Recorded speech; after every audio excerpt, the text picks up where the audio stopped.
ভোটের আগে শুভেন্দুবাবু বলেছিলেন ওনারা যদি জিতে আসেন তাহলে ১,৫০০ টাকার লক্ষ্মী ভাণ্ডার ৩,০০০ টাকার অন্নপূর্ণা ভাণ্ডার হয়ে যাবে। সত্যি সত্যি ওনারা জিতেও এলেন আর দেবেন বলে কথাটা বলেও দিলেন।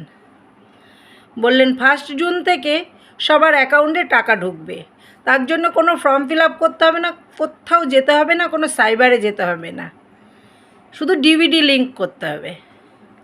তো মানুষে যাদের ডিবিডি লিঙ্ক করানো নেই, দুদিনে তো মানুষ খাওয়া ঘুম নেওয়া বাদ দিয়ে ডিবিডি লিঙ্ক করালো, খুব ভালো।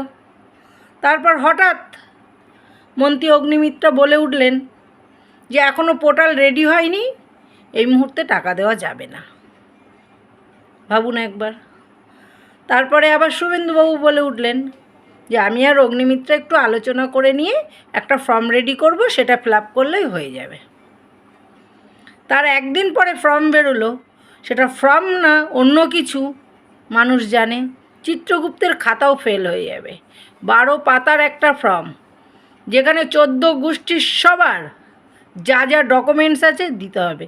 কোনো চাকরিতেও অত বড় ফর্ম দেয় কিনা আমার জানা নেই। আরে ভাই, টাকাটা দিবি না সোজাসুজি বলে দিলেই হয় যে আমাদের দেওয়ার ক্ষমতা নেই।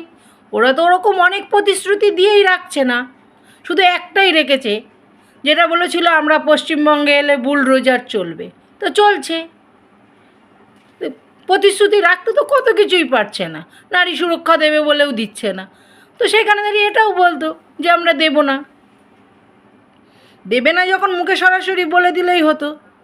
সেই চোরকে বলছে চুরি করো আর গৃহস্থকে বলছে সজাগ থাকো, বলছে অন্নপূর্ণা ভাণ্ডার দেবো, আর পাবলিককে এমন কলে ফাঁসিয়ে দিয়েছে ওই 12 পাতার ফর্ম ফিল আপ করার জন্যে, যা মানুষ যাতে না করে উঠতে পারে আর যাতে না টাকাও পায়।